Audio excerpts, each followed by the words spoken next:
Hello, everybody. How are we doing tonight? How's it going? So, sorry for the late notice, right? But as I try to tell you, my mom is not well. She's pretty ill. Let me fix my fan a little bit. And sometimes I don't know when I have time or I don't have time to get out and do these kind of things. So I apologize for the late notice and getting you guys some information. So. What we're going to do tonight is we're going to talk about subject to financing. Okay, that's what we're going to talk about tonight. So let me get this off the board. What I'm going to do for you tonight is I'm going to show you what it's all about, but I'm also going to show you how to structure some deals, how to put some deals together, right? And I'm going to show you whether you have money or you don't have money, how you can do these things. Now look, anybody who knows me, anybody who comes to our academy knows that I am not a fan of this method, okay? I'm not a fan of this method. Everybody knows that. And the reason why I'm not a fan is because I don't think it's a very good way. Number one, I'm not a fan of it because, A, I don't think it's a good way of doing business, right? It's not a win-win deal. It's not very good for the seller. It's only really good for the buyer. In this environment, it's very good. Now, there's obviously exceptions to that rule. If there's no equity in the property and you're helping them bail them out and you're gonna pay the loan off kind of quickly, that's all different. That's a different story. You know what? I didn't check my audio. Let me make sure my audio is good. That's different. Okay, it's working. All right, sorry about that. I just wanted to make sure it's working. So that's a different story. So there's exceptions to the rules, but in general, I believe there's a better method out there, and I'm going to do a video on that. But for tonight, we're just going to stick to subject to financing. So without further ado, let's jump in. Let's get into it. And for those, again, that don't know me, the reason why I get up and down a lot is because I got a bad back and a bad knee. If I sit down too long, it stiffens up. If I stand up too long, it stiffens up. So no matter what I do, it hurts either way. Standing up, sitting down, so I got to get up and down all the time. When my back stiffens up, my legs stiffen, my knee stiffens up. It's a pain in the butt. So as my father used to say, my late father, love him to death, I miss your dad every day. My father used to tell me this all the time, and I never understood it, right? He would always say to me, Vincent, don't get old. Don't get old. What the hell is he talking about? Now that I'm old, I know exactly what the hell he's talking about. Ladies and gents, don't get old. It's not fun. All right, it hurts. It hurts. Okay, so let's get into subject to financing. Here we go. Let me, all right, let's do this. Give me 1 second. Give me one second, and I'm going to pull up. Let me pull this up first. Okay, let me see if I can zoom this in. Hold on 1 sec. Okay, and this, what I'm going to show you first is, okay, there we go. What I'm going to show you first is basically the quick overview, and then we're going to get deeply into it. Okay, so here we go. So, all right, so let's take a look at this, right? So, let me move this up here. So what we have here is we have subject to, right, and my little notes, okay, that I've done for everybody. So here we go. Keep it simple, okay? Subject to is very, very simple. All you are doing is taking over the seller's mortgage payments, okay? Again, just so you understand, there are no banks involved, okay? There's no banks involved, so there's no qualifying, no pay stubs, no W-2s, no any of that. This is a deal between the buyer and the seller, okay? Now, you should be, you should be asking the bank's permission, but we'll get into that. Okay, let's take a look at our pros right here. Why's my pen keep getting screwed up? Here, let's look at our pros, okay? Well, like I said, there are no banks involved, so there's no credit or income needed, right? More than likely, you're going to get better rates than what the current rates are right now. You're going to get a shorter term on your loan than a 30-year fixed rate, and I'm going to talk about that in 1 second. And you have no risk because there's nothing in your name. You're not getting any loans. Okay, so let's take a look at that. So if you wanted to go today and you wanted to buy the house that this seller has for sale, and they're asking $200,000 for it, right? And they owe $190,000, okay? And you wanted to buy this house, and you would go to the bank, right? put your money down, whether it be 3.5 or 5%, right? Depending on if you go FHA, you go conventional, conforming. Conforming also has low down payments as well. But you put 3.5 to 5% down, and then the bank will give you the rest. Okay? That's the normal way of doing it. Now, if you go, and by the way, you will get a 30-year fixed rate, and let's just say it's at 5%. Okay? So you get 30 years, 5%, and you start making your payments 30 or 60 days later, depending on what day you settle. Over here, if this was done a few years ago, you might have 24 years at 3.3%. Okay? Now, what looks better? Right? Obviously, this looks better. So why not try and take over this loan payment, okay, instead of going to the bank and getting, right, a new loan at 30-year and a new rate, much higher than the current rates, okay? Now, there are loans that are fully assumable, okay, which is totally different than subject to. So anytime you're talking to a seller and you're trying to do this, I would always try and assume it first. Now, that's assuming you're buying it for yourself and trying to move in it for yourself, owner occupied. If you're strictly a real estate investor, obviously you're not going to go down the assumable way. Okay? But we'll do a video on assumables later, but you know, you want to try that first before you do subject to, if it's owner occupied and you plan on living there. If not, obviously you're not going down assumable. Okay, what are the cons of subject to? Okay. Number one, this is not, I don't want to say not a no money down transaction. How about it's not a no money transaction? Let's say it that way. You could put no money down. However, you still have to pay a few things. What are those few things you got to pay? Well, you got to pay closing costs. And what would they entail? What would some of the closing costs entail? Okay, one, you got transfer tax. Okay, you got transfer tax.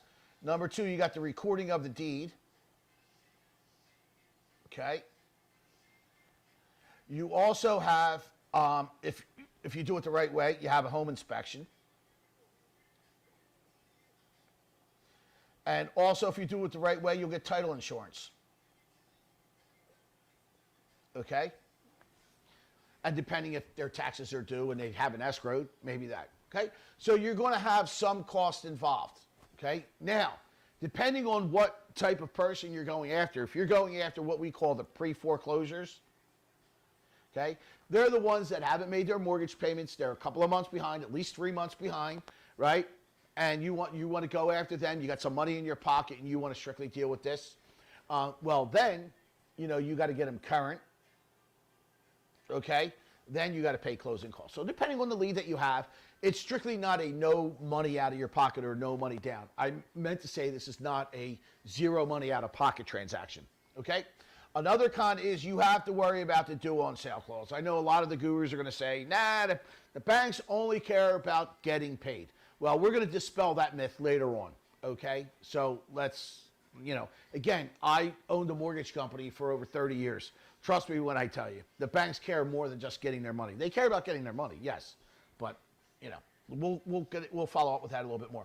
The loan will stay in the seller's name. Now, I've heard so many gurus out there. Now, some are good gurus, some are bad gurus, but I heard so many gurus out there. Nah, all you got to do is prove that you're making the payments and they don't have to qualify. Meaning this, and I'm talking about, I should have said this along with it, meaning that if the seller does subject to with you, whether it's a he, she, them, whether they do a subject to deal and they get out of their house right now and they want to go buy another house in, say, 2 years. Well, you haven't paid this loan off. They have to qualify with this loan still in their name. And I can't tell you how many gurus I saw say, no, as long as you can prove that you're not paying the mortgage and somebody else is paying it, doesn't count. You don't have to use that to qualify for a loan. Okay, I'm going to prove that wrong as well later on, but we'll get into that. Okay, and we're going to get into some of this stuff later on. All right, so now what are some of the things you should do prior to, you know, putting the whole deal together? Well, at a bare bones minimum, right, you should pull title. That's number one.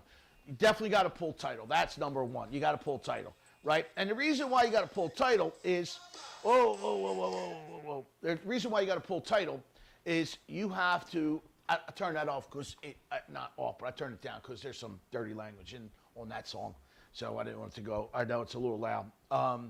So you at a bare bones minimum, you should pull title. Why should you pull title and see what title is? Number one, you want to find out who all the owners are, okay? Because all the owners need to be on the contract. So you want to find out who they all are. That's number one. Number two, you want to know what they owe, right? You want to know the mortgage information, okay? Then you want to find out if there's any other liens or judgments against it, because the deed's going to be signed over to you. So if there's any other thing that's liened against the house, you want to know about it. So at a bare bones minimum, you should pull title. Now, if you're a good real estate investor, right, you should do a home inspection. I tell all of my students at the academy, listen, it's the cheapest insurance you can get is doing a home inspection. All right, I'm going to stand up for a second, and I'm going to talk about home inspections for just a second, okay? When you're doing a home inspection, you're finding out about the house, stuff that you may or may not think that you're getting into, meaning this. I have a young student. He's now 22 or 23. He bought his first duplex at 20 or 21, okay? His first 2-unit at a young age. And I said, listen, I have a friend of mine who will do the home inspection for free for you. Maybe give him $100, right? But he'll come out and he'll spend, all day there for you. And he'll go over from head to toe. And he didn't take my advice. Now, this duplex that he bought wound up costing him what he thought was going to cost, I think, roughly $12,000 for a new oil tank, right? New roof, because the home inspector was crap. Wound up costing him like $26,000 just to get the house ready. It was a duplex, living in one and renting out the other, okay?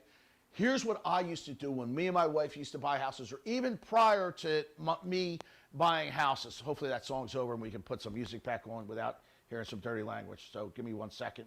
Let me just fast forward it. Okay.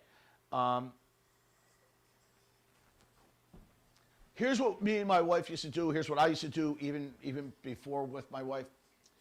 If we're going to buy a house and we were unsure of it, right? If we didn't go look at it first, meaning that we'll do our own home inspections, but if we're unsure about it, I have a home inspector, right? Before I even did it, this is what I would say. And if I was you, this is what I would do. I would say, look, how much do you get paid per day? What's your day rate? You say, well, it depends how many I do. No. How much do you like to make in one day? That's all I want to know. How much do you make in one day? Well, if I do 5 homes, I'll make $1,000. Okay, listen, I'm going to give you $1,000. But I want you at this house all day. I don't want you doing any other home inspection. I don't want you going to this house and then you got to go run out and do 3 other inspections. I don't want that. I want you at this house and I want a thorough report. Because guess what? You can't go back and argue with these guys if they do something wrong. It doesn't fall back on them. You can't sue them, okay? My student found out the hard way. I was giving him a guy he could have relied on that would have done everything right. No, he hired someone that his realtor recommended, and what happened? It cost him dearly. They didn't even know he had a bad oil tank. They went to fill the oil tank up and said, I can't fill this up. Look at the bottom of your tank. It's rotted out. The minute I put the oil in there, it's going to go running all over your floor. The home inspector missed that, okay? So my point is, hire a guy for the day, top to bottom. Now you know everything that's wrong with that house. You know everything good. You know everything bad. That's what you want to know. It's the cheapest insurance you get. Now, let's just say you want to do this subject to house, right? And you're doing it as a buy and hold, and you're going to rent it out, and you're going to make $500, $700, $1,000 cash flow. But guess what? The house is a dump. And it's going to cost you a fortune to fix it up. Now, I know the gurus will say, oh, just do a lease purchase option and have all the tenants do it. Listen, it doesn't always work out that way, okay? So do yourself a favor. Know what you're buying. Know what you're getting into.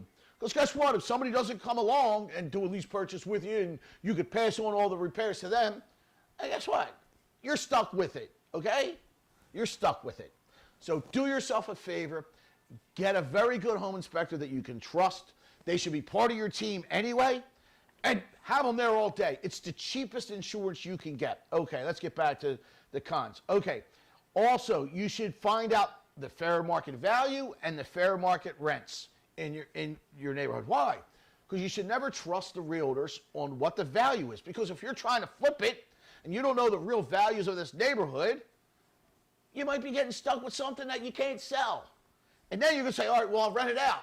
Well, if you don't know what the hell the fair market rents are, you go to rent it out, you thought you were going to get $3,000, you can only get 22, 23, 25, you're negative cash flow. Oh, well, I'll just give it back to the seller. Now, don't be that kind of investor, okay? Do your homework up front. And don't rely on anybody else. Become an expert in your field. Know what this stuff is, okay? Listen, when me and my wife used to buy houses, we would know the neighborhood of every neighborhood. Oh, that house went up, that's like 330 grand. Right, 4-bedroom, 3-bath, good shape. We know the value. We know what we could get in rent. We know what would be. That's how good investors make money. Okay, it's not luck. Okay, make sure that you review the seller's mortgage information. Again, also this is like pulling title. Okay, you want to make sure that you know what it is. You want to make sure it's not delinquent, because if it's delinquent, then you got to come up with some cash to make it current. Okay, and also take a look at their taxes and insurance. Are they behind on that? How much are they, right? Are they current? And what's the monthly payment? Is it escrowed with the mortgage? Is it not escrowed? Okay, so you want to find out that, because you want to make sure you run all your numbers, okay? And then during the transaction, this is the stuff that should be done. Obviously, you get title insurance, so you better have a nice, good title company that understands how to do subject to financing, which, by the way, subject to is not that hard, okay? I own a mortgage company for years and years and years. Now, this here is an old style, what I call HUD-1, okay? And let me see if I can put it on here. And let me just show you this. So this is an old school HUD-1, okay? And I'm an old school kind of guy. So let me do this. Why I've got you guys not here. Let me do this. 1 second. I'm going to, let me see if I want to show you something here. Okay, let me put this away. Let me put this on. I'll be with you in a second. I just want to show you what I mean. Okay, here we go. All right, so let me show you this. So this is an old school HUD-1, okay, or part of the old school HUD-1. All right, let me get this other paperwork out of here. Okay, now, this here, as you can see on this line right here, line 2038 right here, okay, existing liens taking subject to, and then right here, existing loans taking subject to. Obviously, this is the seller side. Let me. Where's my pen? What do I do with my pen? Obviously, right over here, right over here, you've got the seller side.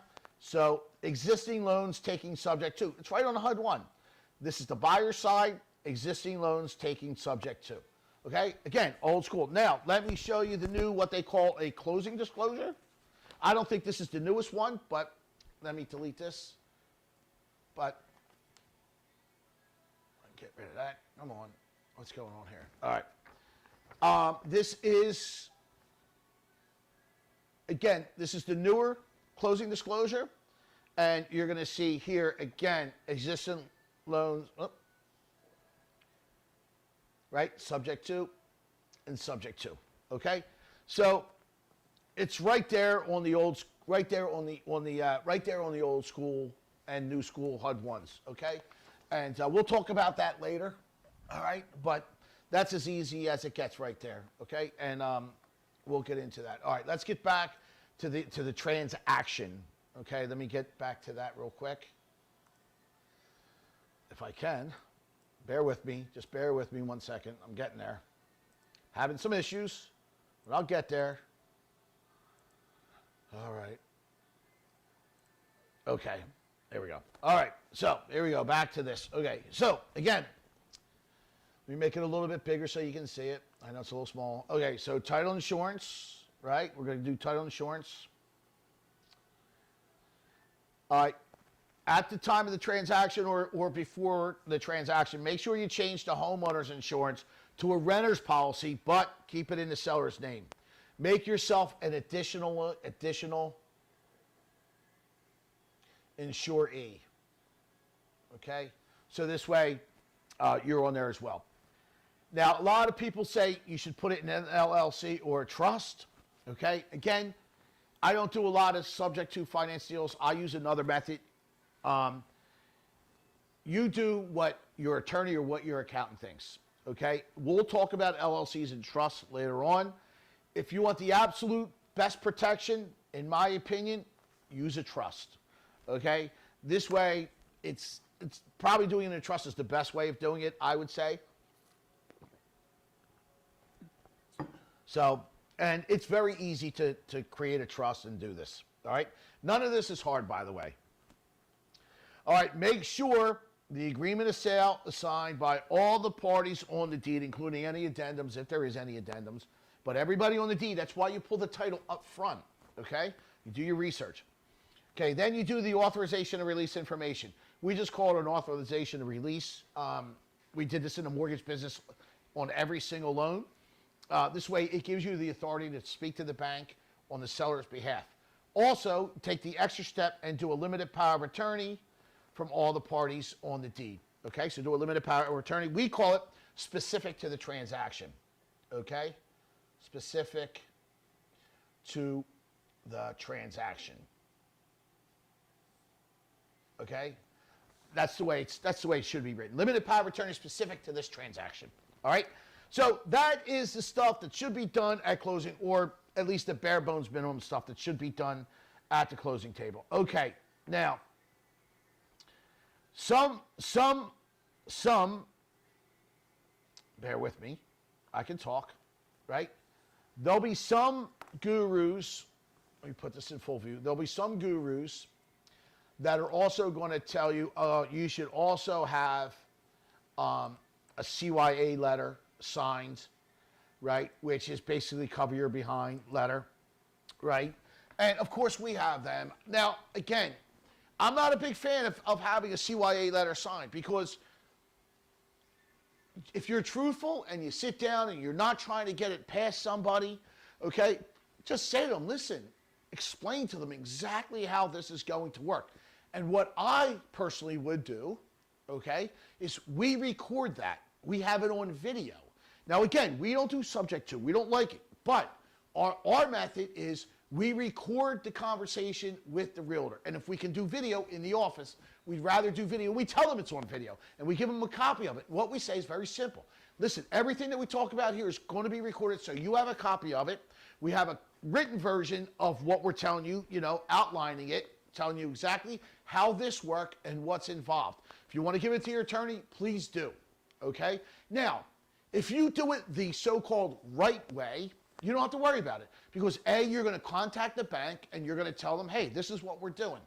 Now, every guru will tell you not to do that. Why? Because they know if you call the bank, they're going to call the note due. Now, I'm going to get into that in a minute, right?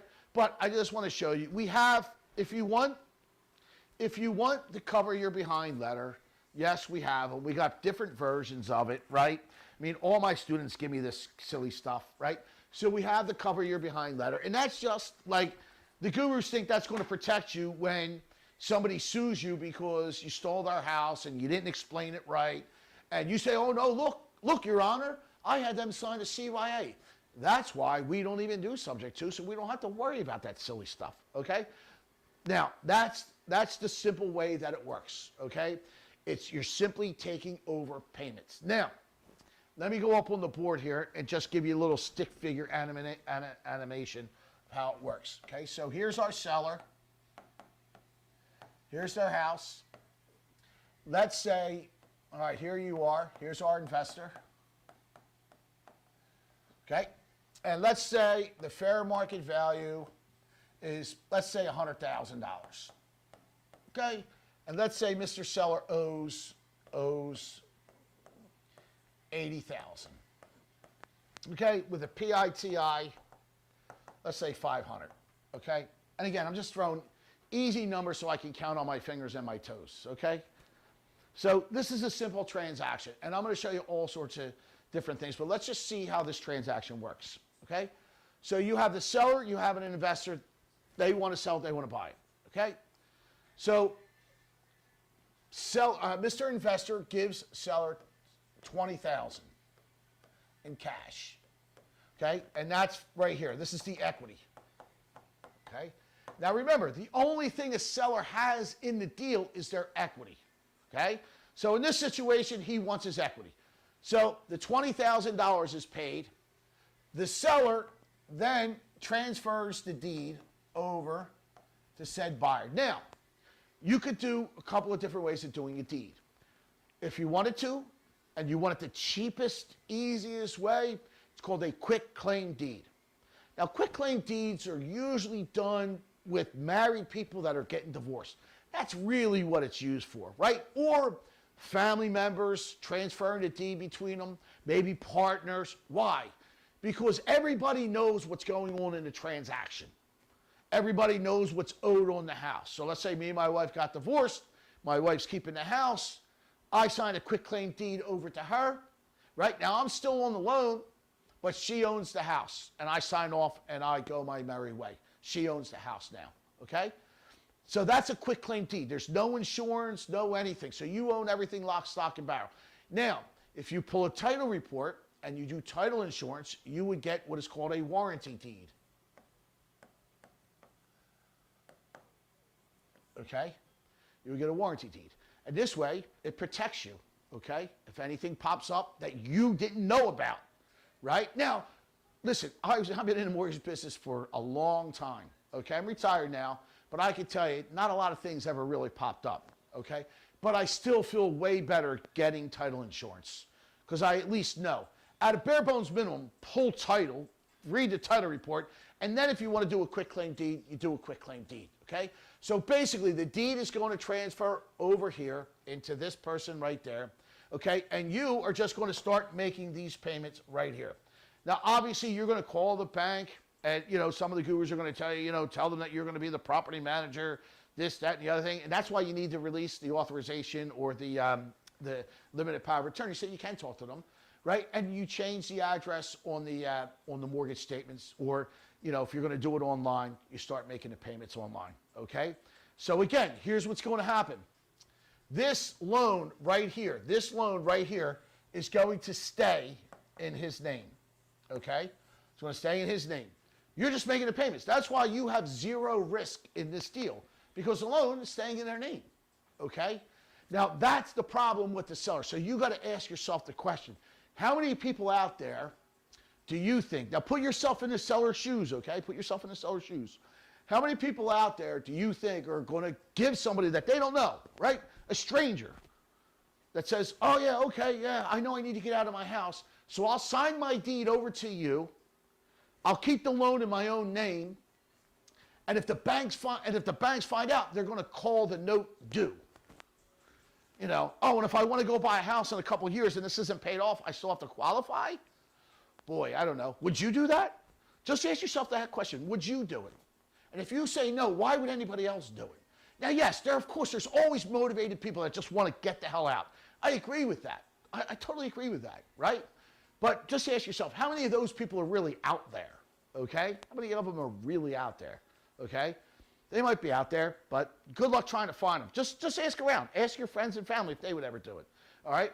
So we're going to talk about how to kind of structure these deals, okay? So now that you know that basically all you're doing is transferring the deed over, okay? You're going to make the payments. The loan is going to stay in the seller's name. And it's really that simple, okay? It's really that simple. One thing I want to show you before we get going, right? Let me show you this first. Okay, let me erase this. And we talked a little bit about what we call, let me do it on the small board. We talked a little bit about what we said, the due on sale clause. And what the hell does that mean, right? What is that? What's a due on sale clause? What's that mean? All right, let's talk about it. Okay. Whenever you borrow money from the bank, right, for a mortgage, okay? Whenever you borrow money from the bank, okay, for a loan, for a mortgage loan, they make you sign paperwork, okay? What paperwork do they have you sign? Okay, they have you sign a note. Now, the note is basically a promissory note. It's an IOU, right? I owe you money. How much money? Well, whatever money I borrowed for the loan, okay? So it's a note, an IOU. Then the next important document is you're going to sign is the mortgage, okay? And the mortgage is the bank's security, okay? Now, we live in what we call a judicial state. So we go through the judicial system. Okay, so meaning this. In the state of Pennsylvania, here's how this happens. Okay, we're buying this house right here. The actual physical deed gets transferred to us. We have the deed in our hand, unlike a car title, where if the bank lends us money, they hold it until we get paid. No. The way it works here with a mortgage is that the seller, once he gets paid, transfers the deed to us, right, through the title company, obviously. The deed is physically in our hands, okay, after everything gets recorded and that. Okay, so we own the house. The bank has a lien on it, and they're what they call in the first lien position, okay? And this mortgage is the security for that lien, okay? So that if we do not pay this note, this IOU, they go down to the courts, they say, hey, this guy hasn't paid his mortgage in 90 days. We want to get a judgment against them, because this is what happens. They get a judgment against us for everything that we owe, including late fees and attorney fees and everything else, right? And the way they satisfy the judgment is through a sheriff's sale. And that's why it takes forever to foreclose in the state of Pennsylvania, is because you get an attorney involved and they can fight it every step of the way. And then what happens is they sell the house, and then if they get all the money, fine. If not, then you got a deficiency judgment against you. Okay? So that's basically it. So what does call the note do? Okay. Calling the note means this. Okay? If the banks find out that you did this, okay? If the banks find out that you did this, they have the right to call the note due. Now, what does that mean? That means they're going to call everybody up who's involved in this transaction. They're going to call you up, the investor. They're going to call the old owner up because he's still on the note, because remember, it doesn't go anywhere. And if you got any tenants in there, they're going to get noticed too, because it's going to go to the house. And they're going to say, hey, you transfer this without our written consent. We want all of our money. And if not, we don't get our money in 30 days, we're going to foreclose on you. Okay? Now, again, doesn't mean the foreclosure is going to happen right away. That's all going to take time, and you got time to do stuff, right? So if you got the money, you can refinance and get it out. Don't be that guy that says, oh, well, I'll just give the deed back. Don't be that type of investor. If you don't have the means or the stuff to actually refinance this and get this out of your name quickly, don't do subject to financing. There's other better methods out there to do it, okay? So I'm going to read to you, actually, this is VA. I have what it actually says in the note so that you can see. So bear with me. I'm going to put it up on the board for you, okay? Give me 1 second, and I'm going to put this on the board. And what I'm going to do is I'm going to show you what it actually says inside the actual note. So again, when they call the note due, this is what they're talking about. They're saying, hey, we want all of our money. Now, I'm going to get into the point about when they say, oh, well, the banks only care about getting paid. I'm not going to disagree with that. I've been in the mortgage business for a long time. But there's exceptions to that. I'm going to get to that after we talk about this. So I'm going to show you this. Okay, here we go. This is this is a loan that happened a little while ago, right? As you can see, it was initialed. I don't know the date, okay? But as you can see, this is a Pennsylvania fixed rate note for a single family home, okay?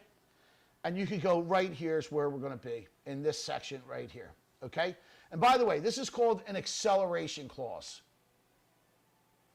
An acceleration clause, okay? Meaning that if this happens, they can accelerate the loan. Okay, and I'm just going to start right here and we'll do it quick. The note, this note, remember, note, IOU, promissory note, is a uniform instrument with limited variations in some jurisdictions, okay? Now remember, we live in a judicial, and some will do it as, it'll go into a trust. The deed goes into a trust, so that's different. In addition to the protections given to the note holder under this note, a mortgage deed of trust, security deed, dated the same date of this note, protects the note holder from possible losses, which may result if I do not keep the promises which I make in this note. Promissory note, right? Promises. I promise to pay you back. That security instrument describes how and under what conditions I may be required to make immediate payment in full of all amounts I owe under this note. Some of those conditions are described as follows. if any or part of the property or interest in the property is sold or transferred, or if a borrower is not a natural person and a beneficial interest in borrower is sold or transferred, without the lender's written prior consent, the lender, now this is what the gurus get hold up on, the lender may, that's a big word for 3 letters, may require immediate payment in full of all sums secured by the security instrument. However, this option shall not be exercised if the lender is such exercise is prohibited by law. If the lender exercises this option, the lender shall give the borrower notice of acceleration, hence the acceleration clause. The notice shall provide a period of not less than 30 days from the date this notice is given in accordance with Section 15, within which a borrower must pay all sums secured by the security instrument. If borrower fails to pay these sums prior to the expiration of the period, which is 30 days, the lender may invoke any remedies permitted by the security instrument without notice or demand on the borrower. So basically they're telling you, hey, if we find out that you've transferred this note, okay, we're going to call the note due. Now, you're going to hear the gurus say, right? You're going to hear the gurus say, I'm going to show you, I think this is VA. Let me just show you this real quick. Let me put this one in. Okay, this is a VA. Okay, yeah, this is a VA loan right here. Okay, VA guaranteed loan. Now, VA, they're assumable, as you can see here. They are assumable, okay? But we're talking about subject to, so let's talk about this.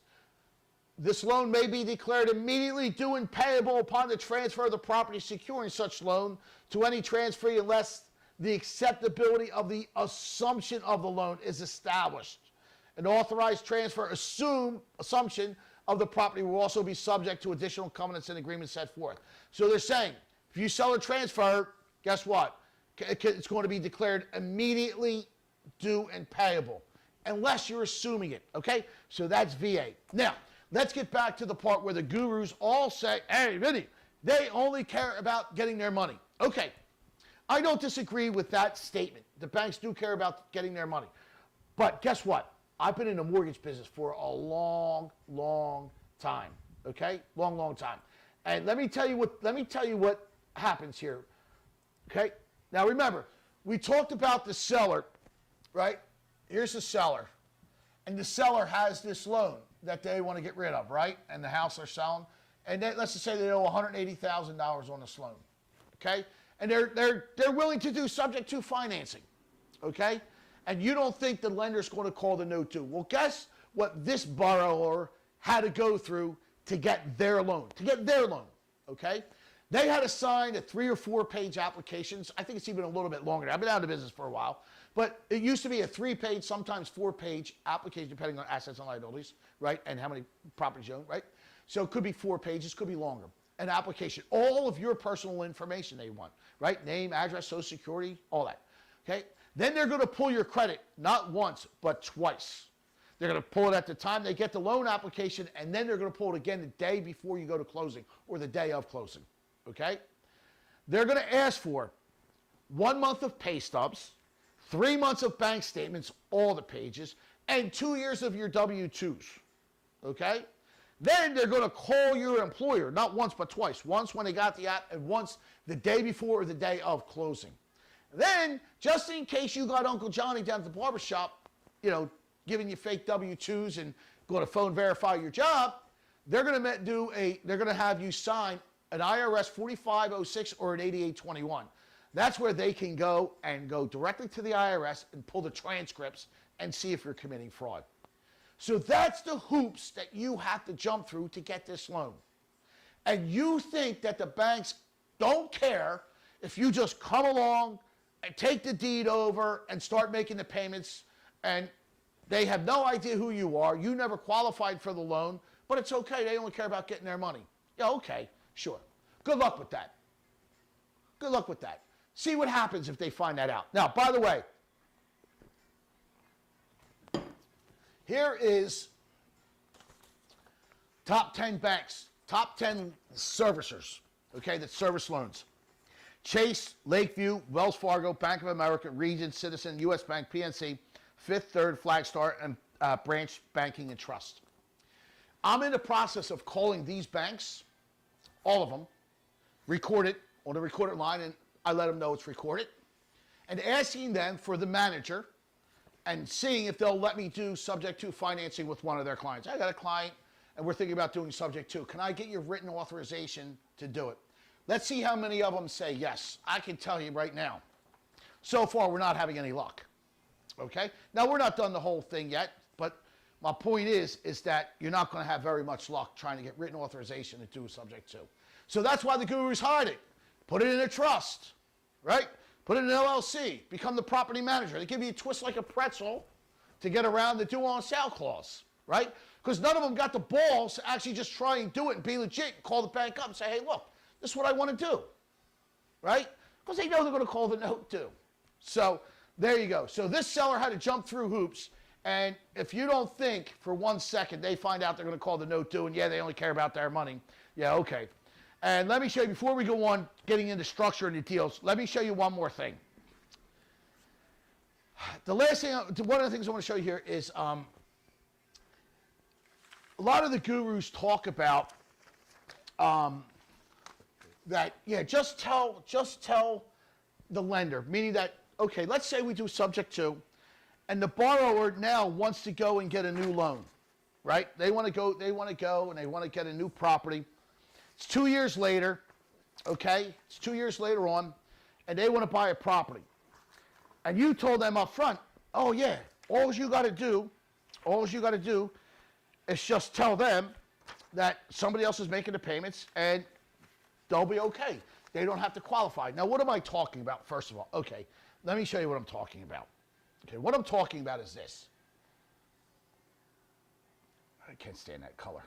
Okay, I'm talking about debt to income ratio.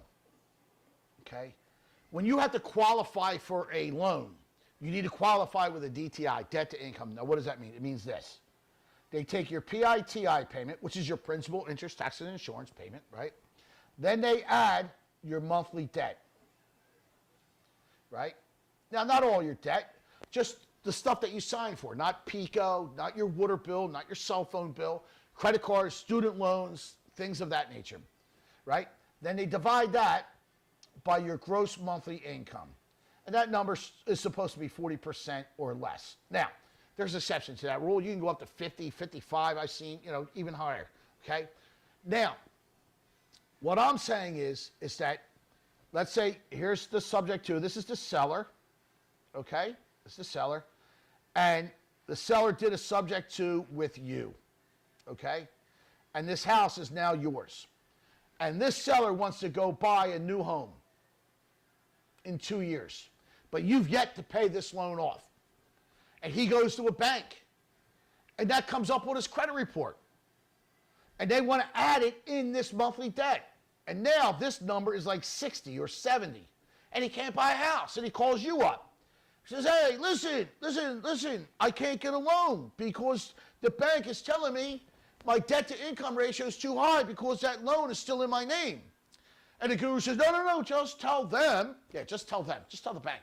Tell the underwriter. Then, no, as long as I prove that I'm making the payments, right, I'll give you the canceled checks, right, you should be fine. Well, that's not true at all, okay? Now, what I'm going to show you is directly from Fannie Mae. And let me pull it up on the board here. This is directly from their website. What they're talking about, the gurus, is this. There's two types of debt that are out there, okay?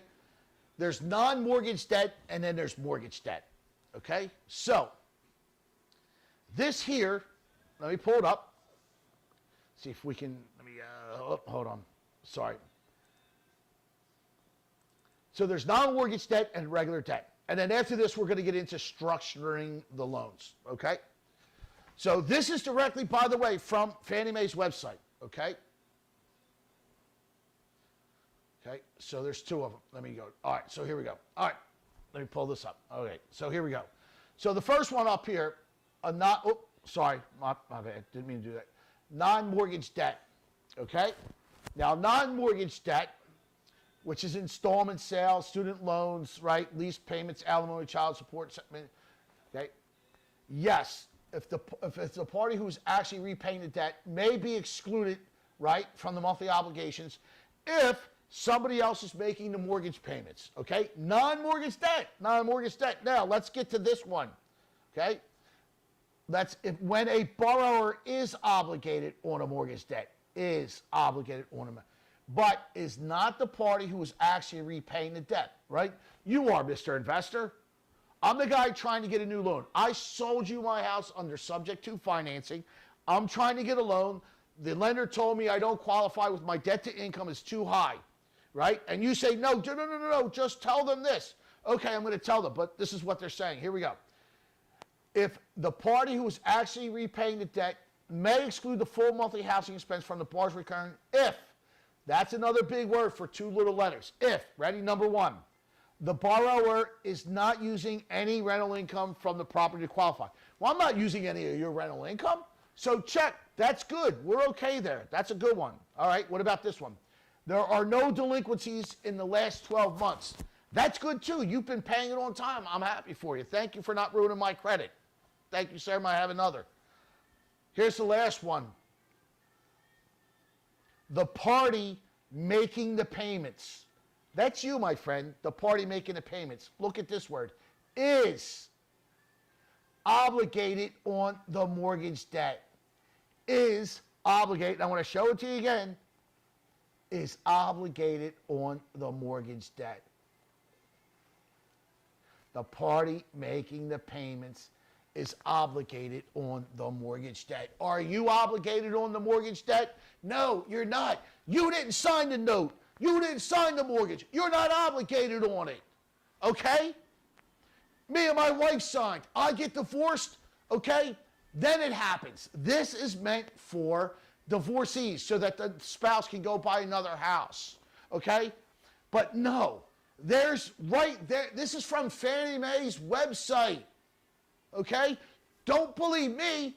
Go look it up yourself. Go to Fannie Mae. Look it up. It's right there. By the way, for everybody that comes to the Academy, we give them a binder with all this information. It's all in there, including all the loan-to-value guidelines, everything else, because we teach you everything here at the Golden Triangle Academy. Shameless plug. Yes, for $59 a month, we give you all the information that you can need to be successful as a real estate investor. Okay?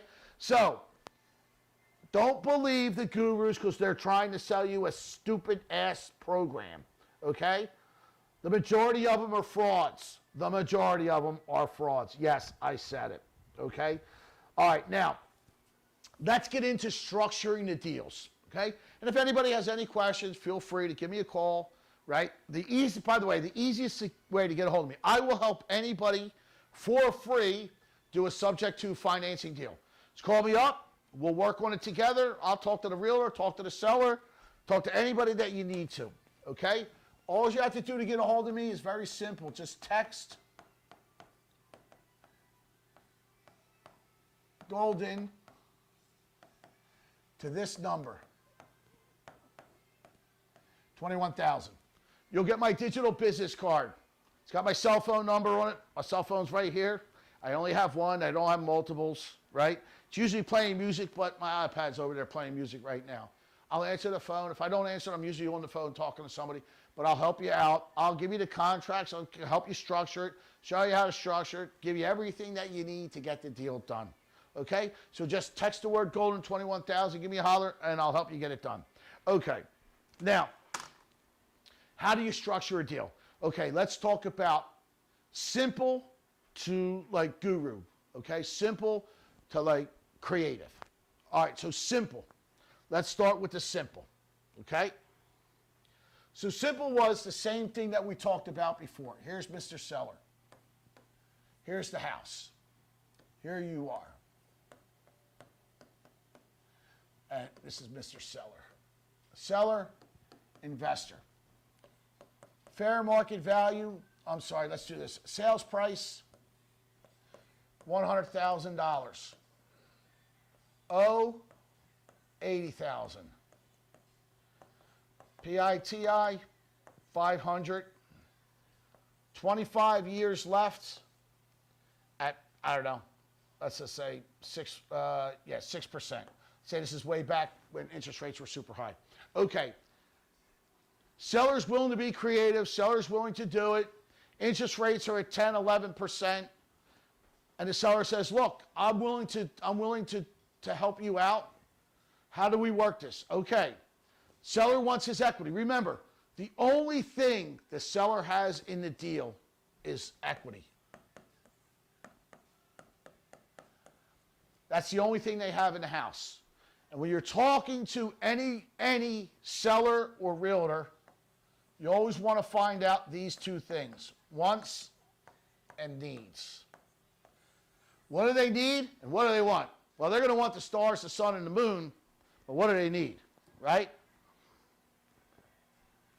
Satisfy the needs. Give them what they want if you can, but satisfy the needs. Okay, so they only have equity, and he wants his equity. So what do we do? Okay, again, we give him $20,000. He signs the deed over to us. We take this over. Okay? Simple. Now, instead of, let's just say the current rates on this deal was, let's say 9%. So instead of getting a 9% for 30 years, he's got 6% for 25 years. Paid him this and said, listen, I'm willing to get out of it when the rates come down. Seller says, okay, I'm cool with it. I got my money. I'm out. Okay? Now, you don't have to source those funds, right? So you can come up with that $20,000 however you want. Okay? Now, what if he didn't have the $20,000 to put down? Okay, well, you can try and borrow it from somebody, right? And this I'm just talking about a simple owner-occupied process deal here, right? He can borrow it, or what he can try and do is do a seller second. And we'll get into that stuff later. But basically for now, that's the simple way of how Subject 2 used to work, right? Back in the 80s when the rates were so high, right? You give the seller his money, okay? And by the way, that's why they put the due on sale clause in there, because back when the rates were 18, 19%, right? And this is what people were doing. They were going and doing this, giving the seller their equity, right, and letting them finance the loan. And the banks were like, screw this. We're getting screwed out of our money. Instead of getting 9, 10, 15, 18%, they're keeping it at 9 or 10% when the loans were there. We're going to put a due on sale clause. And that's where I'm pretty sure it originated from. That's what I was told anyway. I was a little bit young when that happened. So that's number one. Pay the equity out of your pocket, right? Or however you can get it. So pay the equity, right? So just pay it. Pay the equity. That's version number one, okay? So that's a simple transaction. You just pay the equity. Remember, that's all they have in a deal. So you got to pay it. All right, now let's go into deal number 2. I wrote a couple of them down. Let me see where they're at. I got to find my deals, what I wrote. Because I wrote the numbers down, and I don't feel like just making up numbers real quick. Hold on. Okay. Oh, yeah, here's one. Okay. This one was, I was given a seminar, and somebody was sitting in the front row, and they wound up becoming my student because they tried Subject 2 financing. And let me show you this deal, okay? So you have $500,000 on a 5-unit, okay? The seller owes $300,000, okay, on a 5-unit. Now the buyers, they already bought the other sister unit, the 5-unit before. They didn't have enough money to buy it, so they wanted to try and buy this with a no money down transaction. Now, if you don't have any money to buy the house and you want to, let's say we want to buy and hold it. We want to buy and hold it, okay? Now remember, because there's all sorts of ways of doing creative financing. So this one, let's say this is a buy, let me write it over here. This is a buy and hold. Okay, so this is a buy and hold. Now, we don't have any money, so how do we do this? Okay, this is very simple, simple. Don't make this difficult. First thing is, obviously, the seller owes $300,000, so that you're going to take Subject 2 financing. Just going to take over the payments, okay? Now there's a matter of $200,000 that he wants. Just remember, You always try and negotiate the sales price too. Don't always give him the $500,000. Try and negotiate that. But let's say he's stuck with a $500,000, not taking any less. Okay, the $200,000, you're going to have the seller, a seller second, right? Now, that could be said multiple different ways. Seller will hold paper, seller will hold the second, seller will hold the mortgage, seller will hold the note, right? Seller will take back the financing, seller this, seller that. Okay? Basically, it's subordinate financing. The seller's going to hold the paper, hold the note for $200,000. Now, the way it would be structured would be, say, $200,000, interest only, a 5-year balloon. And let's say we give them 8%. Okay? So it would be $200,000, 8%, 5-year balloon. Now, what does that mean? Okay. It means that if you took just a fancy little calculator and you did $200,000 and you multiplied it by 5% divided by 12, right? You would be paying the seller $833 a month, but in 5 years, the whole $200,000 is due. That's what we call interest only. Now, the reason why you would do that is to keep the payment as low as possible. But some people might not like that. They're like, well, wait a minute, we're not gaining any equity. Okay, so then what you do is then you take the $200,000, then you take, why am I erasing? Then you take then what we do is, we know the deal. We take the $200,000 and then we say, okay, let's do this. Let's do 4% for 30 years with a 10-year balloon. Okay? Then you need your financial calculator, right? Something like this, like an HP 18, this is a 19B2 or an 18C. You just do, or you got an app on your phone. I have an app on my phone that I can do the same thing. So all we would do is do $200,000, right? PV, 360 in the end, and let's just say we said 4% into that, and payment we get what? We get $954. So now you see why interest only looks good, right? So $954 for 10 years, right? And in 10 years, well, let's amortize that. So let's go to other, amortize, and we're going to make 120 payments. Okay, what do we owe? All right, we owe $157,000 in 10 years. 157,568. Okay, so in 10 years, we owe them $157,000. But guess what we paid in interest? $72K in interest, right? It's a lot of interest, only for 4%. So, but that'll get the deal done, right? Or you might think it might get the deal done. This seller didn't go for that at all. He kindly escorted them out of their house. Would you do that, right? This is the question. Would you do that deal? Would you do it? Would you give your $500,000 house away? Somebody takes over your payments. You sign the deed over. The loan's staying in my name, and then I write up a second mortgage for the $200,000 that they may or may not pay. Would you do that? No. Neither did this seller. Now, what if they say, okay, he doesn't want to do a second. How do we get this $200,000, right? Well, some gurus might say, get a private lender to give you the $200K, right? Or go to a hard money lender to get the $200,000. Let me tell you this. I've been doing this for a long, long time. A long time. And really, it's all I've ever been doing. Now, I'm not going to say never, because I'll never say that, because I've seen goofy things happen. But here's what I'm going to tell you. It is very, very, very, very rare when a private money guy or a hard money lender will go into the second lien position, especially behind a subject to financing deal. They won't go into the second lien position. Why? Because they want to be secure. Their money is not secure into the second lien position. Now, you might get some goofy private lender to do it. Yeah, I'm not going to say that you won't. You may. You may get a private investor to do it, okay? So they may do it. But it's very, very difficult to find a private lender or a hard money lender that will go in the second lien position. Now, you'll get that goofy Pace Morley saying, yeah, my private lender will do it. Well, of course, because you got 200,000 students giving you $10,000, you got unlimited amounts of money in your funds by dum-dums who pay you all that money, right? If they just had a little common sense, they wouldn't pay you shit because your methods suck, Okay, so that's another way you could try private lender to do that, right? But it's very, very difficult to do that. Okay, now let me show you a guru method that I called total bullshit on. Okay, and I'll show you what he said happened. I'm gonna tell you what he said happened. Okay, this is directly from a guru. We watched it on a website, on a webinar, whatever it was. We were laughing. Okay, the property was $1 million. Right? Fair market value, $1 million. First mortgage, $450,000. Right? Second mortgage, so the first and the second, $191,000. Okay? So this is what he said happened.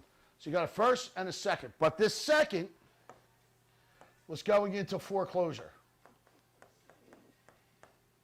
Okay? Was going into foreclosure. But listen, if you got somebody smart enough that's got $1 million house, they're not dumb. Okay? So let me show you what they said happened, and then you tell me if you think it's true.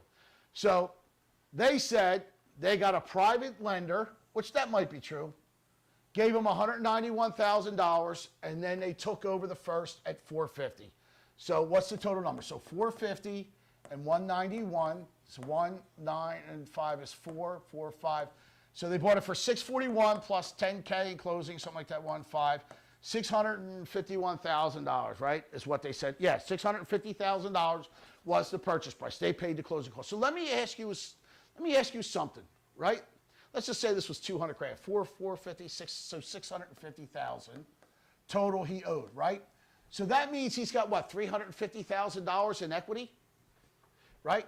There's $350,000 in equity.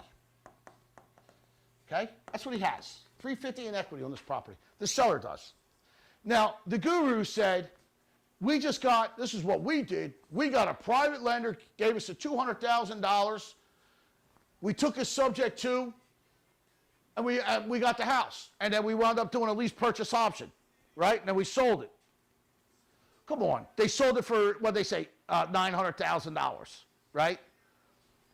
Listen, how many sellers do you think are just going to walk away from this? They got $350,000. Why are they going to walk away when the second is in jeopardy? They could file a bankruptcy. They could do a modification. They could do a repayment. They could go borrow the money and do it. Look at the equity that he has. He only has a 45 LTV on the first mortgage. Okay? He's got 45 LTV on the first mortgage. I'm telling you, he could find a lender that'll pay this off. He'll be at a 50 LTV or 60 LTV. So how many people do you actually believe that the seller just walked away from the property and handed somebody $350,000 in equity? You actually believe that's really what happened? Come on. That's not what happens in real life. This is a guru selling programs that says, look what you could do. Listen, you just pay me $10,000 and I'll show you how to do it too. Pay me $20,000 and you can meet me in person and I'll show you how to do it. Right? First off, good luck trying to find any, well, no, this deal, yes, a hard money lender or a private lender would do something like this because there's so much equity, there's no doubt they would do it. I don't doubt that. What I'm seriously doubting is the seller letting it go. Why is the seller just going to let $350,000 go? Would you just let $350,000 walk out the door? No, neither would I, neither would anybody else. Nobody's that dumb. Now look, if you change these numbers to make it $35,000 and $100,000, yes. Make it $35,000, yeah, I believe somebody would walk away from $35,000, not $350,000, okay? So, now, let's look at another way to structure a deal, structure a subject to finance deal, okay? And let's say you had no money and bad credit and you still wanted to do this kind of lending, okay? Here's what you can do. Now remember, just remember, only thing the seller has is equity, okay? Let's say the house is $300,000 is the sales price, okay? They owe, let's say, $270,000, okay? So they got $30K in equity.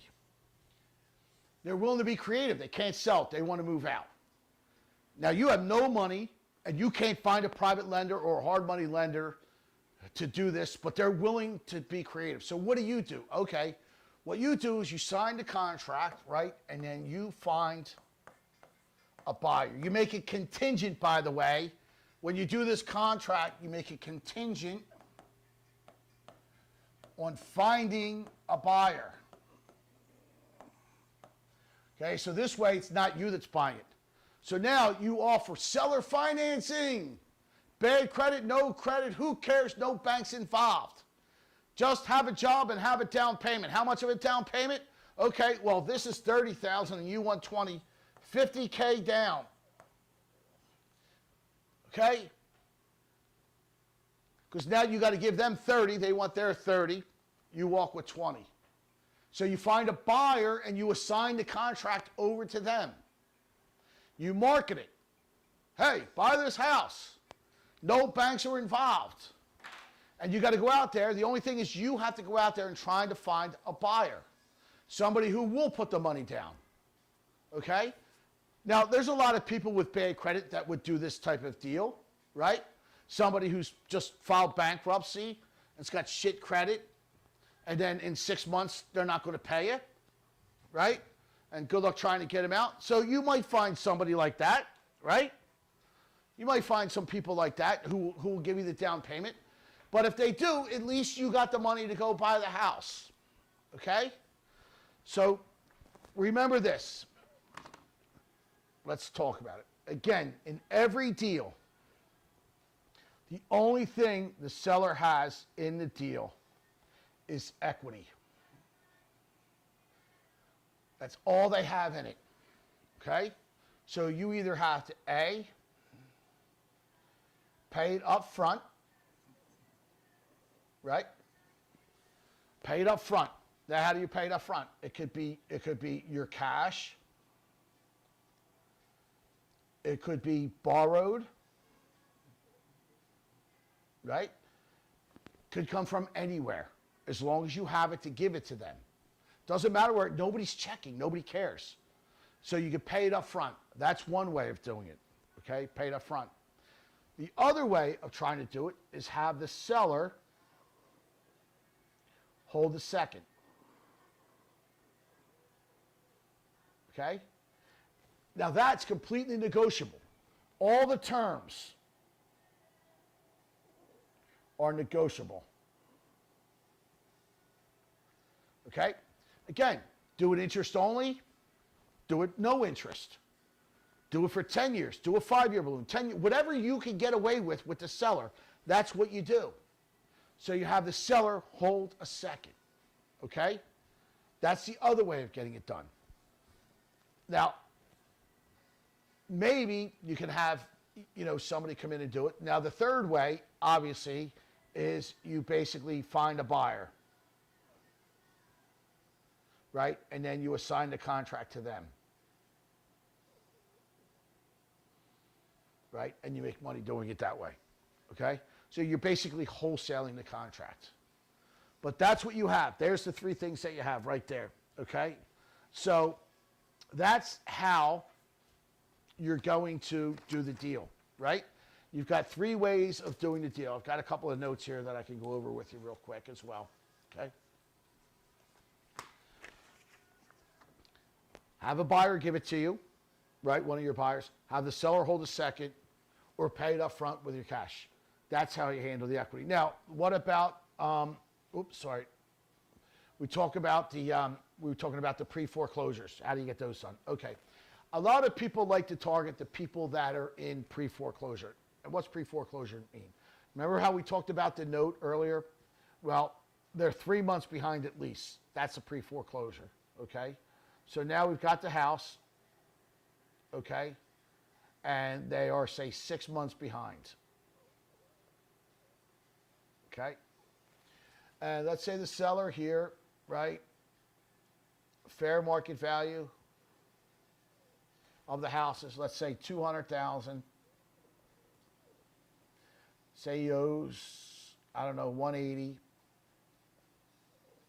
let's say his PITI is 1,200, but he's 6 months behind. Okay? So now, you got some money, you want to get him current, so how's it work? Okay, first thing we got to do is pay the 1,200 times 6 and get him current. Right? So that's $7,200 plus cost. Let's just say it's $1,000 in this case. So $8,200 to get him current. Now, you could try other methods. What do I mean by that? Listen, when somebody's behind on a mortgage, right, you can get them current, or you can try to do a modification, and you pay the modification. You take over the payments under the modification, okay? You could do a repayment plan, where the way that a repayment plan works is usually, this is how it usually works, they take this 6 months, or say $7,200 that you're behind. So they take $7,200, they divide it by 65 years, right? So 7,200 divided by 12. They add $600 on top of your 1,200, and now you'll be paying $1,800 a month, and that would get you current. So that's a repayment plan. So you can A, get them totally current, right, and start fresh, and you got to put all that money out of your pocket. So this is just a start, $8,200 plus you got to pay closing costs. Let's say that's $5,000. Let's say $4,000, right? So that's $12,200, right? You got to give the seller a couple dollars to move out. Let's say $4,000, right? So now you're $16,200 out of pocket, okay? Or you could try and do a modification and make those payments, or you could do a repayment plan and do those, right? Just hopefully they don't call the note too. So now you can go after these types where they're going to lose their house anyway, right? You get them current, you give them a couple dollars to move out, and you could do that. Now, where do you go get those leads? Well, I have a great spot for them. I'm not going to say it on this podcast, but my students know exactly where to go to get a ton of these, okay? There's a ton of these out there, all right? And I'm sure it's not hard to find. I'm sure you can think of easy ways, but we do. So that's another way that you can do this deal, okay? So remember, you got to keep all this stuff very simple. It's not complicated. The only thing they have is their equity. How do I get them their equity, okay? So let's take a look at some of the notes I have here. Obviously, you need motivated sellers, right? Obviously, you need motivated sellers. Some of them are usually, what we just talked about was this pre-foreclosure, right? I don't like any of this stuff. That came from a guru. All right. These are my handwritten notes regarding subject to financing. Get the title search and insurance if you're smart. Make sure the homeowner's changed into the renter's policy and put your name, your LLC or your trust in the second position as an additional insuree. Make sure you sign the agreement of sale with all the addendums with all the people that are on the deed. Don't forget your authorization. Don't forget your power of attorney, right? Make sure the deed gets signed over. Transfer the property, your HUD-1. Make sure you get a copy of their mortgage statement up front, right? What I would say when you're doing the paperwork, make sure everything gets notarized as well. And I would get it all notarized. This way, it's another step of knowing that they know what they're doing, okay? But again, I wouldn't be doing subject to. There's other better methods. But if you're going to do subject to, get everything notarized. The agreement of sale, right? Title insurance, right? If you're going to do the property management thing, right? Don't forget the property management thing. So if you're going to do that, get a letter from the seller naming you the property manager that you're making all the payments, right? Yeah, they didn't want you to just sell, right? You need desperate. They got, all right. So one of the things we talked about is if somebody needs work, right? You can take over the payments, use your credit cards and stuff to fix it, right? And then sell it immediately. And in this way, and what do I mean by that? Okay, let's say here's a seller, can't sell their house. all the wholesalers are missing in action, and they're willing to sell it, right? And let's say it's $200,000, but it needs like, $25,000 worth of work, okay? And let's say they owe, $100,000.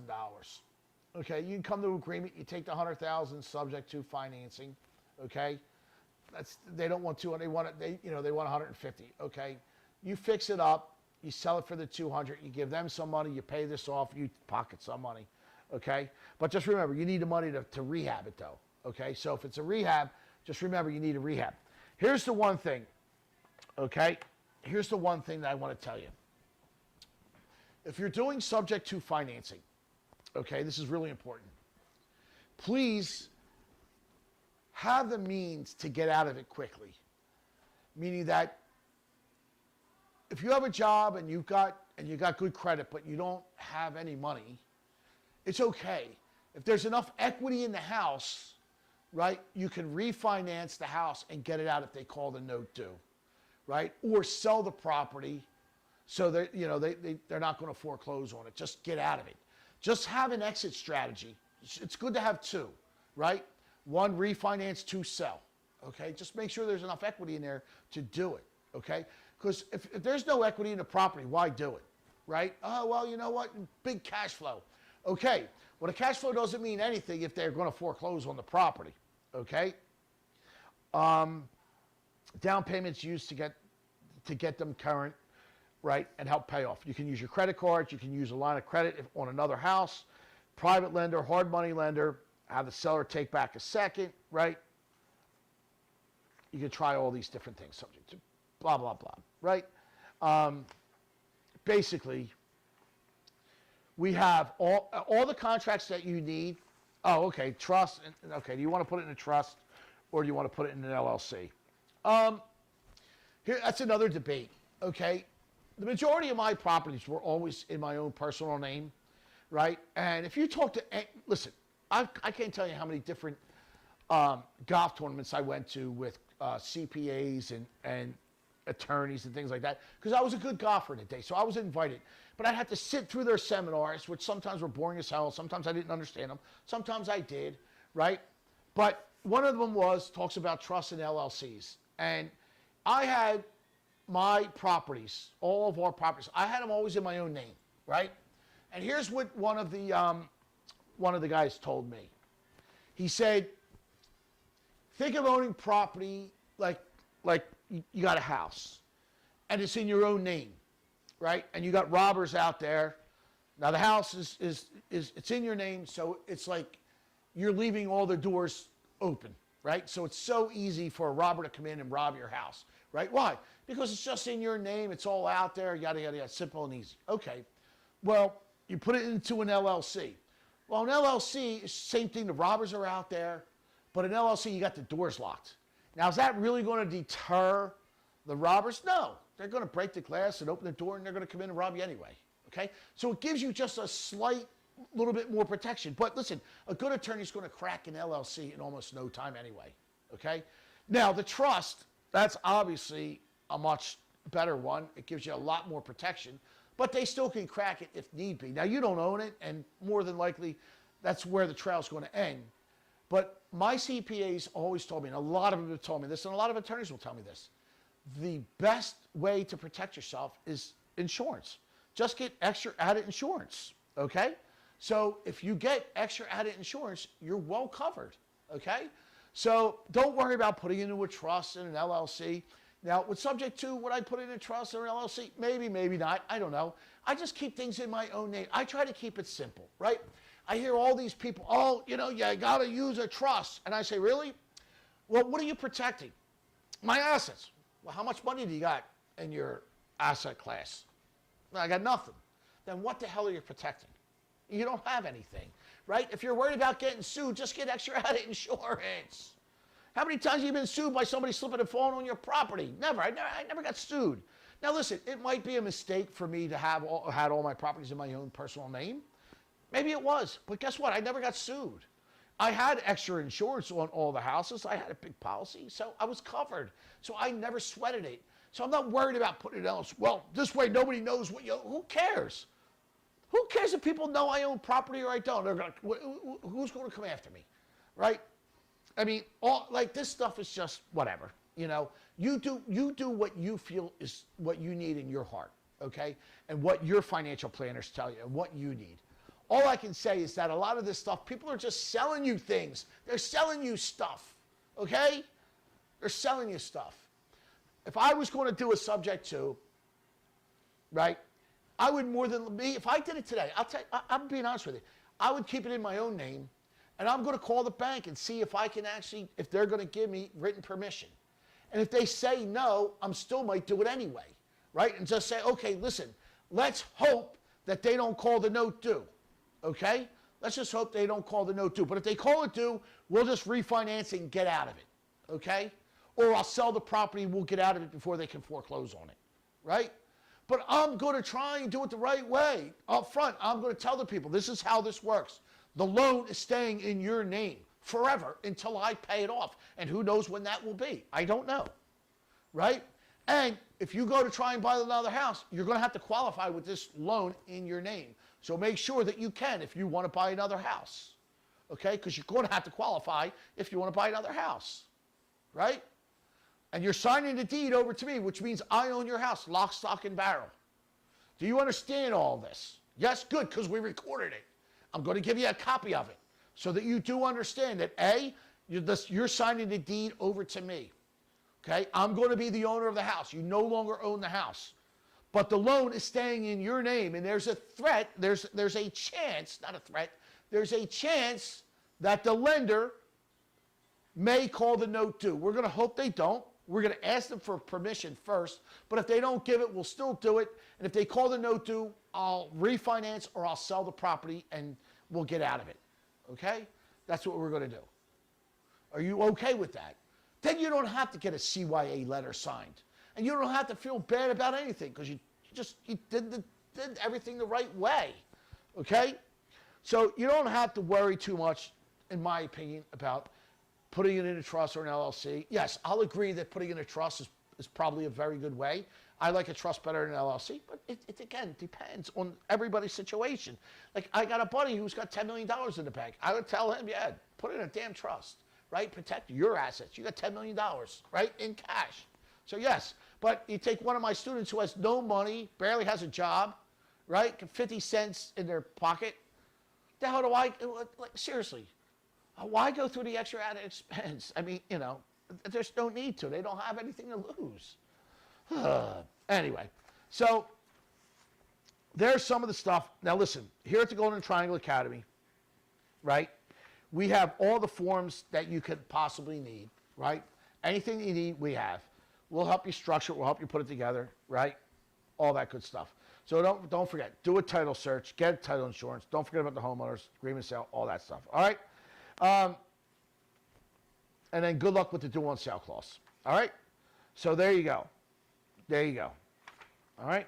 If you need any help with this, this is a simple thing. I got all these goofy notes that I'm not even reading. Okay? Because it's so simple. This is a simple thing.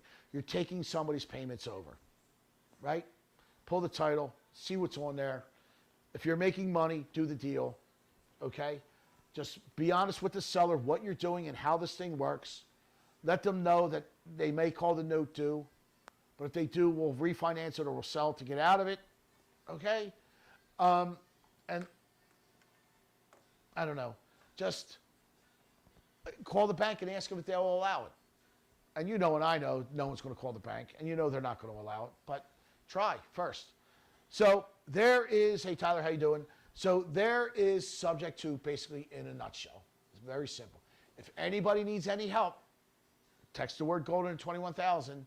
I'll help you for free. No charge at all.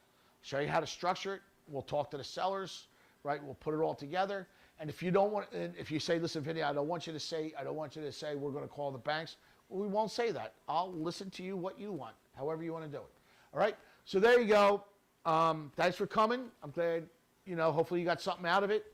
But if you want to learn more about real estate investing, all you got to do is text the word Golden 21,000. That's my digital business card.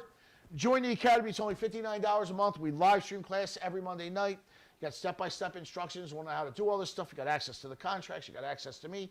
You got access to everything that you need to become a successful real estate investor. You're not just going to learn one method like subject to or lease purchase or contract for deed or all that stuff. You're going to learn everything there is to learn, right? All the Fannie Mae, Freddie Mac stuff, right? You're going to learn about BRR method if you want to learn about that. Short sales, I'm an expert at, right? Done that, millions of them. I can help you out with all this stuff. All right? Again, I've been doing this stuff for almost 40 years. So thanks for coming by. I appreciate it. Have a wonderful evening. All right? Take care, everybody.